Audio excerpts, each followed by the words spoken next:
G'day everyone, and welcome back to Tabletop Tuesday / We-D&D-day, depending on where you live in the world. Anyway, so I was looking around a while back, I think it was a week ago, and I stumbled across this. It's the Abhorsen Homebrew by Ratharyn, however they want to pronounce that. If you don't know what the Abhorsen is, then it is a very specific type of person in I think it's the Old Kingdom series it's called, by Garth Nix. If you've never read that, you should probably check it out. It's really good. It's a lot better than my content, if I'm perfectly honest. Anyway, so, this is obviously a homebrew based off of it, and I kind of decided that I really liked the idea, so I wanted to just look through it and see what I thought of what Ratharyn, or whatever, however you meant to pronounce the name. I'm sorry if I'm butchering it, by the way. Anyway, I wanted to see how they went around and did what needed to be done to actually make it work as a class. So, without any further rambling or discussion, I'm just going to jump right into it. Okay, so let's take a look at the stuff. Okay, so they have spell casting right at level 1, as well as the fighting style. It's interesting. It's definitely different from how most people, well, not most people, most classes work, but, you know, I can understand that. Then second level they get access to Rana the Sleeper. That's a bell. I'll get into that a bit later. And they learn another spell. Oh no, they don't. They just have another spell slot. Then at third level they get access to another bell, and then Runic Weapon +1. I don't know what that is. It might be similar to how the Rune Ward works with its mundane enchantments. I don't know. And then their spells known go up by 3, so do the cantrips known, and they get a second level spell slot. Level 4 is pretty standard, just ability score improvement. Although I think this is meant to be a 3, because they're like 2, 2, 3, 2, 2, 2, 2, 2, 2, 3, 3, 3, 3, 3, 3, 3. So I don't know if that's intentional or if it was a mistake. Okay, that's fine. Fifth, they get a proficiency bonus increase. That's pretty standard. An extra attack, another bell. They want another spell. Both spell slots increased by 1. Level 6, they get another bell again. Nothing else really changes. 7, yet another bell. They get another spell slot in both first and third. And then first and set. Oh no, they learn another spell, and then they get another second level spell slot and a third level spell. There we go. Level 8, they get ability score improvement. I'm pretty sure that's standard, I think it's level 8, might be level 9. It's somewhere around there, so, you know, it's fine. They get astral projection. That sounds interesting. I wonder what that is. And then nothing else really changes. Level 9, they get another proficiency increase. They get Runic Weapon +2.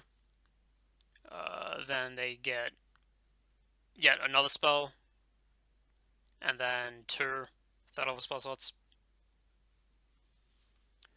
Level 10, they get another bell. They get another cantrip known, so that shouldn't possibly be 4, maybe? It might only be 3. That might just be a, mistake. So, 3 or 4. Nothing else changes. Level 11, they just get another spell and another spell slot for third level spells. 12, another ability score improvement. That sounds really close together. That might be right? Yeah, sure, I think that's right. Yeah, I think it is every 4. Maybe. Oh well. And Runic Weapon +3. Nothing else changes. Level 13, they get another ability score improvement. They get Astral. By the way, it's been ages since I've read the Garth Nix books, so if I butcher any of these words, I do apologize. So they get another bell and astral projection again, so I'm guessing it's an improvement in that. They want another spell, and they get access to a 4th level spell slot. 14th level, they get Master of Bells. That sounds like it'll be interesting, and nothing else changes. 15, they just get another 4th level spell, yeah. 16, another ability score improvement. They get access to... Oh wait, no, they got access to another spell in level 15 too. They get access to another spell. And 5th level spells now. It's cool. 17, another ability score improvement. Necromancer's Bane. Learn another spell. Get another 5th level spell. 18, they... Do they get anything? Oh yeah, they get 2 more spell slots of 4th and 5th level, respectively. Level 19, they get an ability score improvement. Learn another spell. And then, finally, level 20, they get something called Shepherd the Dead. And that is really it. Now, I'll be back in a second, because I want to double check just these spells, because it seems a little bit off to me, so I'm just going to compare it to martial spellcaster hybrids, like the Ranger and the Paladin. So I'll be back in a second. Okay, I'm back. Yeah, it is how I thought it was. See, if you look at the Ranger or the Paladin level sheet, you'll find that, well, yeah, they don't start with any spells. They also don't get any cantrips, so this is different to begin with. They only get 2 5th level spells, which I feel like would work a little bit better at... I don't know, it really depends on how this is meant to play, so... Yeah, they also don't get access to 5th level spells until level 17. Which, you know, there's only one difference, but then it's like 1, 2, 3, 3, 3. Whereas for both the Ranger and the Paladin, it is 1, 1, 2, 2. So it might work out. I'm just not completely sure. So as for that, it's pretty similar to them, actually. Like, not in abilities, obviously, just in spread. Plus cantrips. But they don't get cantrips, so oh well. Anyway, let's look at their class features. They have 1d8 hit points per Abhorsen level. Okay, that's sweet. I can get behind that. And then... I see. So, hit points, they were obviously copying or editing a template or something. That should say Abhorsen, I'm guessing. Oh well, that's a simple mistake I've probably made. Actually, no, I know I've made mistakes like that before. Okay, proficiency, light armor, medium armor, simple weapons, hand crossbows, longbows, rapiers, short swords. 1 musical instrument, and the bells of the Abhorsen. Wisdom and charisma saving throws. Okay, it's cool, and it's a very interesting combination. You don't really see that often. And then skills, 2 from history, insight, medicine, performance, and persuasion. Actually, kind of like that. Long swords, rapiers, and short swords, hand crossbows. Yeah, that sounds right from what I remember from the books. Okay, you start with the following equipment. A longsword, or a rapier, or any 2 simple melee weapons. Melee. You guys know what I mean. An explorer's pack, or an entertainer's pack. And then leather armor and hand crossbow. They don't list whether you get bolts or not, so I'm assuming that you'd get, like, I think the standard is 12 ammunition. Might be 10, actually. Or it could be 20. You generally get a quiver full of ammunition, though, so... Yeah, I think a quiver is 20. Okay, spellcasting. Innate spellcasting, yep. True powers lie in the ability to both charm and command undead and living. Okay. So we'll go and look at the Abhorsen spell list further on. By the way, I'll leave a link to where I got this from in the description. Cantrips known. Spell slots. The Abhorsen table shows how many spells. Yep. For example, Yep, that's pretty standard. Okay, spellcasting ability. It is Charisma. I had a feeling that it would be. Charisma is your spellcasting ability for your Abhorsen abilities. Since the power of your magic is embedded in your ability to infuse your magical affinity with music. Yeah, that makes sense. You use your Charisma whenever blah blah blah blah. 8 plus proficiency plus modifier. Yep, that's standard. Proficiency plus modifier. Yep. Spellcasting focus. You can use your musical instrument as a spellcasting focus. Yeah, that makes sense. So it's very similar to the bard in that aspect, but you know, that makes sense anyway. Fighting style. At first level, you can adopt a style of fighting as your specialty. That's blah blah blah blah. Defense, dueling, or two-weapon fighting. Yeah, yeah.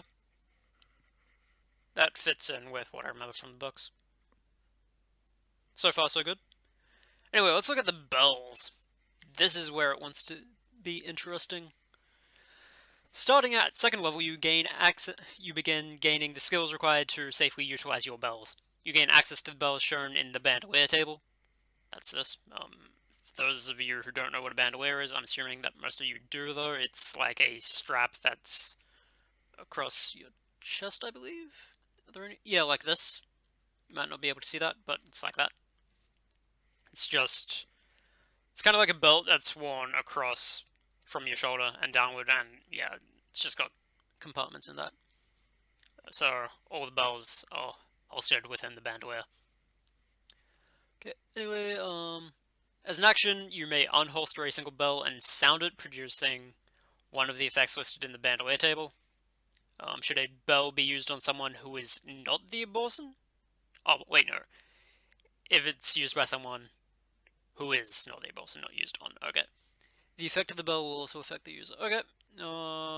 Whilst wielding one of the 7 bells, you are considered as having the spell associated with the bell prepared, and it does not count against. Okay, yep, that makes sense. Using a spell slot is not required. Materials are not needed. Makes sense. Perform check is however needed. That's an interesting mechanic. I actually quite like that.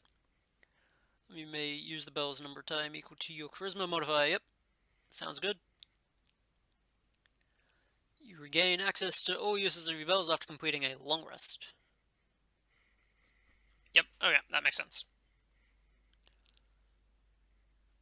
So, I'm guessing with how this is worded, it's like, say I have a charisma modifier of 2, but I'm like level 20, for example, just so I have access to everything. I'd only be able to ring any 2 of the bells, so like Rana and Saraneth, and then, you know, nothing else. I wouldn't be able to touch any of the other bells. Although, I guess having a modifier of 2 when you're level 20 and Charisma is your main stat is a little bit stupid, but oh well. Anyway, let's look at these. Rana is Sleep and Find Familiar with a performance DC of 10. Musrail? Transfer Life, that sounds interesting. Performance level of 10. Kibeth, Turn Undead, performance DC of 12. Dyrim, Speaker, that's cool. Has Silence, Speak with Dead, and Compel Undead. Also has a performance DC of 12. Belga the Thinker, Modify Memory. Okay. It's interesting. 14.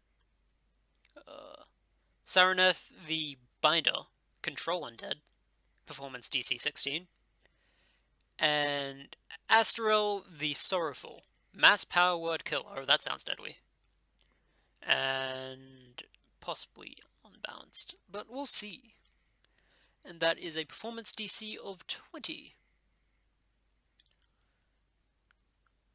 Okay, so let's see. Rana, the Sleeper, Small Bells, Sweet and Seductive Charm. On a failed performance roll, the Abhorsen is also targeted by the sleep spell. Okay, that's cool. If the bell is used for Find Familiar and the performance fails, it has no effect. That's cool. The Waker. It's not very used, is often called Dead Back to Life in return for plunging the user into death.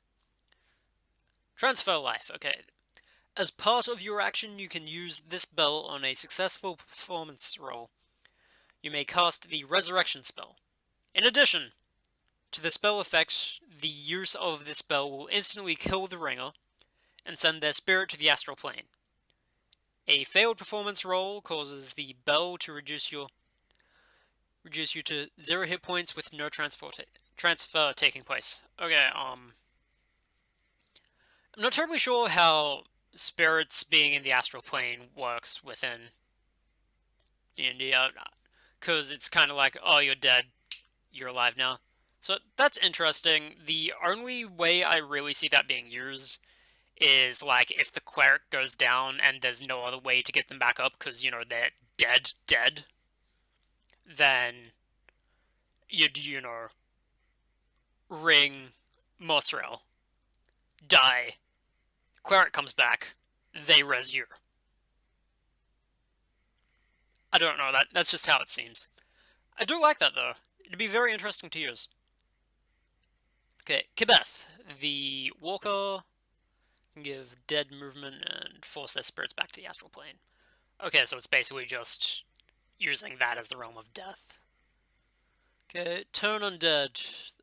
As part of your action while wielding the spell, each undead that can hear you within 30 feet must make a wisdom saving throw. If the creature fails the saving throw, it is turned for 1 minute. A turned creature must spend its turns trying to move as far away from you as it can, and it can't willingly move to a space within 30 feet of you. It also cannot take reactions for its action. It can only use the dash action, or try to escape from the effect that prevents it from moving. If there's nowhere to move, the creature can use the dodge action and then destroy undead. When an undead creature fails its saving throws against the turn undead feature, the creature is instantly destroyed if its challenge rating falls within the performance threshold of the destroy undead table. Oh, that's cool. So basically, the better you ring the bell, the more potent the destroy undead effect is. I actually really like that. Although this only mentions turn undead. So is this... When does destroy undead come into effect? Because that only mentions... Do you choose one or the other? Is that how it works?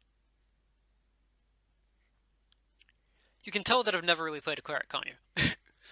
Okay, next up is Direm. The speaker that gives the death voice, or takes the voice away from living creatures. As an action, using the spell, the ringer can cast either Speak with Dead or may cast Silence. Targeted solely on a single living creature. Okay. If the performance DC is failed, the Speak with Dead effect fails, and the silence targets the ringer. That's fair enough. It'd be very interesting to see a because this is very sound-based class by the sounds. By the looks, rather. So it'd be very interesting to see how different players go about being silenced by their own spell. So, yeah, that's interesting. I want to give that a go. Okay, Belga. The Thinker is a highly intelligent bell, requiring an expert handler to stop it from unintentionally sounding. Okay. It can give a dead spirit its memories and can give independent thought, but can just as easily erase either. A successful perform check causes the effect of modified memory to apply to affect the target, who can hear it according to the modified memory table. Okay, so again, it's using the performance rolls. That I really like that. I like how there is a chance to alter anything in their past. Like, if they get a 22, which might actually be possible when they're a high level, so that's interesting. I actually do really like the use of the performance rolls, though. Okay, a failed performance roll can cause the ringer to lose all memory of the previous 24 hours. This can be negated with Remove Curse or the Greater Restoration spell. Okay, that's cool. I like that. Okay. Saraneth. Does that mention Dominate Person? Saraneth. No, it just mentions Control Undead. So it appears that they've forgotten to put in a few things in their tables, but that's fine. The binder forces obedience of undead who hear her as part of your action while wielding this. While wielding the spell upon a successful performance roll, it's treated as casting control undead. A failed performance roll will cause the spell to fail. Okay. Target a single undead creature within 30 feet of themselves. The target must make a Wisdom saving throw. Upon failed, target undead must obey all the commands of the Abhorsen for 24 hours, or until the Abhorsen targets a different undead with Saraneth. And then they can instead target a living humanoid with Dominate Person, and the spell is cast as it determines performance roll. Okay. So they can't outright control people forever, but they can do up to 8 hours. It's nice. And Asterel the Sorrowful. The final and most feared bell, I believe from memory that will transfer you right up to the last gate and into it, but it's like everyone that hears it, so it's basically like a suicide bomb. To hear even the slightest ring is plunge unwitting creature. Yep, straight to the final plane of death. As such, this spell is a final resort of desperation, killing all those who hear it, the Abhorsen included. Mass power word kill. The sound of the Abhorsen... No, the sound of Asterel, there we go. Asterel, yeah, oh, I see. That's why they're talking about the astral plane. Maybe. It might just be because it's the only one that fits.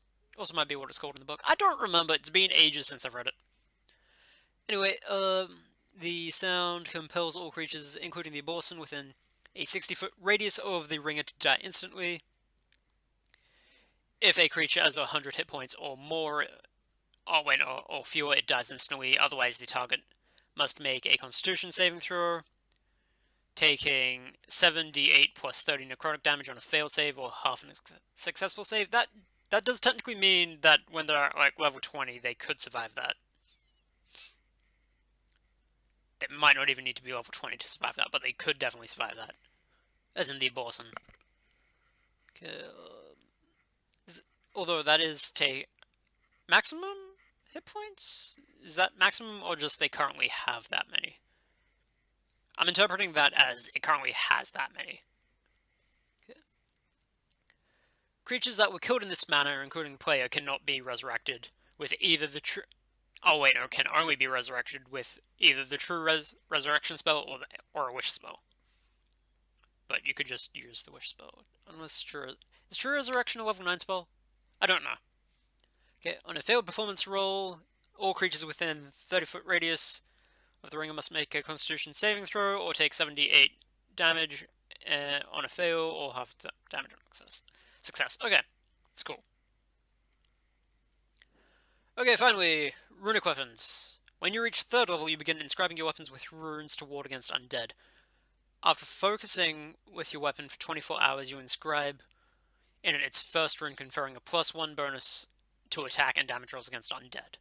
Okay, so it is kind of like the mundane enchantments that the Huskell has, it only works against undead. Okay, that's interesting. You are able to inscribe a 2nd rune at 9th level and 3rd at 12th level. If you acquire a new weapon, you may spend time to inscribe a new set of runes. You must spend 24 hours for each rune you inscribe, and this way you may only wield one runic weapon at a time. Okay.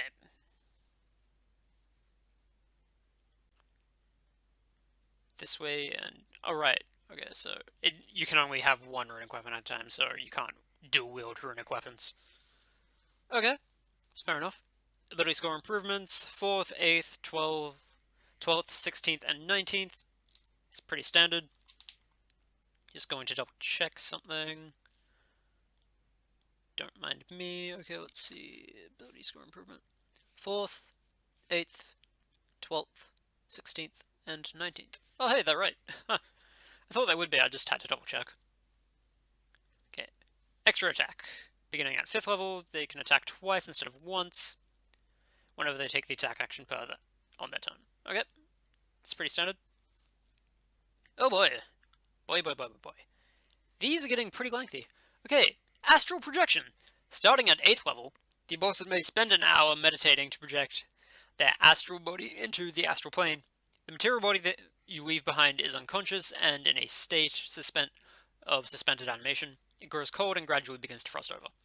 Your astral body resembles your mortal body, well, your mortal form for the most part, in almost every way, replicating your game statistics and possessions. Okay, that's fine.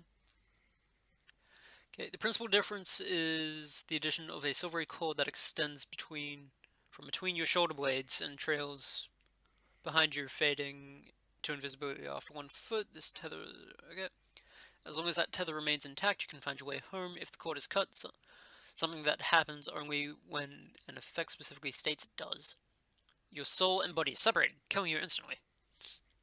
Your astral form can travel freely, pass through portals, lead to any plane.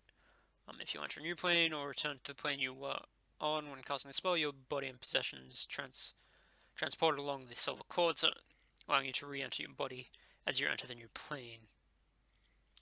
Okay, so that sounds like an easy way for a single character to like plane shift. There's obviously the risk of the cord being cut, but you know. Okay, your astral form is a separate incarnation. Any damage and other effects that apply to it have no effect on your physical body, nor do they persist when you return. The meditation ends when you spend your action to dismiss it. When you awaken, you suffer 1 level of exhaustion for every 4 hours that you spent within the astral plane. As your material body begins to freeze, upon 24 hours, your blood turns to ice in your veins and you will die. Okay. This effect might also end early if successful dispel magic spell is used on your astral or physical body. If your original body or your astral form drops to 0 hit points, the effect ends. If the effect ends, the silvery cord is intact. The cord pulls your astral form back to your body, ending the state of suspended animation. Yep, that's fine. Whilst on the astral plane, you are able to detect presence and a specific spirit that has died within the past 24 hours and has passed the astral plane. You can detect them within a region of 1 mile of your astral location. After you use this feature, you must complete a long rest before you can use it again. At 13th level, the ritual operates as the spell astral projection found in the player's handbook and no longer causes exhaustion. I don't know how that spell works, so I'm going to look it up now.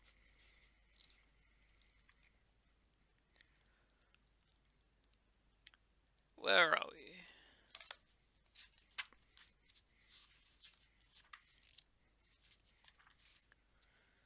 Okay,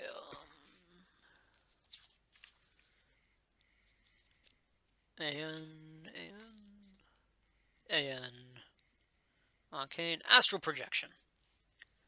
Okay. You and up to 8 willing creatures within range project your astral bodies through the astral plane. The spell fails if the casting is and the casting is wasted. There we go. If you're already on the plane, the material body is left behind. Blah blah blah. It does not need food or air and does not age. Mortal form. So record. Yep. Okay, so it basically acts exactly as it says, except you don't get exhausted. Okay, that's fine. Okay, Master of the Bells. At 14th level, your mastery of the individual bells allows you to attempt to ring 2 bells at once. Ringing 2 bells requires greater level of synchronicity.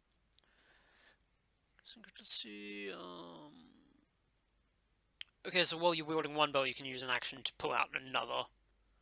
Which, they never actually specified that you couldn't do, it just said that you couldn't ring 2 at once, I guess. Okay, in order to be successful, you must greater roll of the total 2 bells DCs. Okay, that's interesting. To do this, the allocated any modifiers? Okay, that sounds interesting. That's cool. I really like the art that they chose for this. It's really nice. Necromancer's Bane. You are practicing battling those who wield necromantic powers for their own evil ends.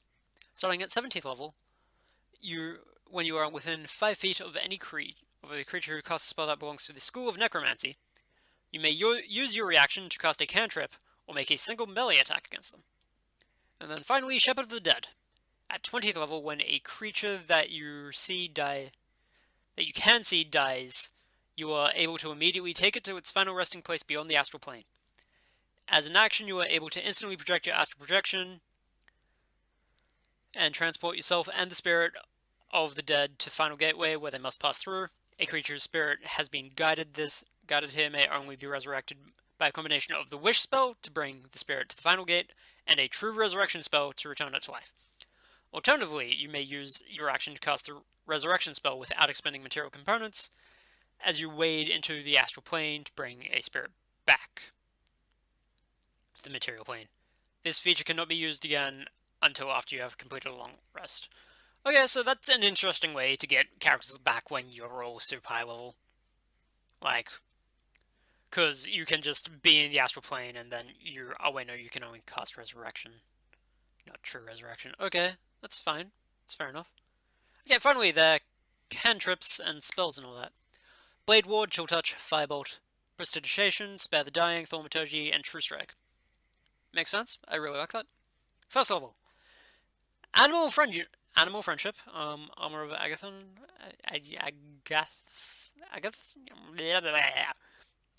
Armor. Bane, Charm Person, Detect Evil and Good, Inflict Wounds, Protection from Evil and Good, Ray of Sickness, and Sleep.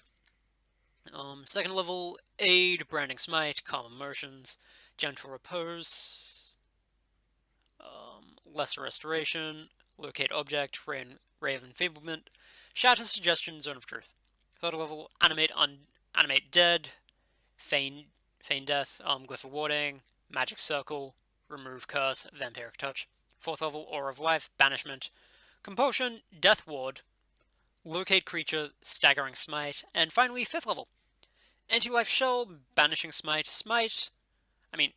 Banishing Smite, not Banishing Smite. Contact Other Plane, Dispel Good and Evil and Good, Dominate Person, Hold Monster, Raise Dead, and Reincarnate. It's pretty good. I'd actually be I really want to test this out. But yeah, I think this is good. It's probably the most interesting thing that I've ever come across for Homebrew, and I'm really glad that I decided to look into it. Anyway, this has been the Abhorsen class by Ratharyn. Again, I'm sorry for butchering that name. I hope you enjoyed. This might be a little bit lengthy. Anyway, I guess I'll see you all next time. Cheers, bye.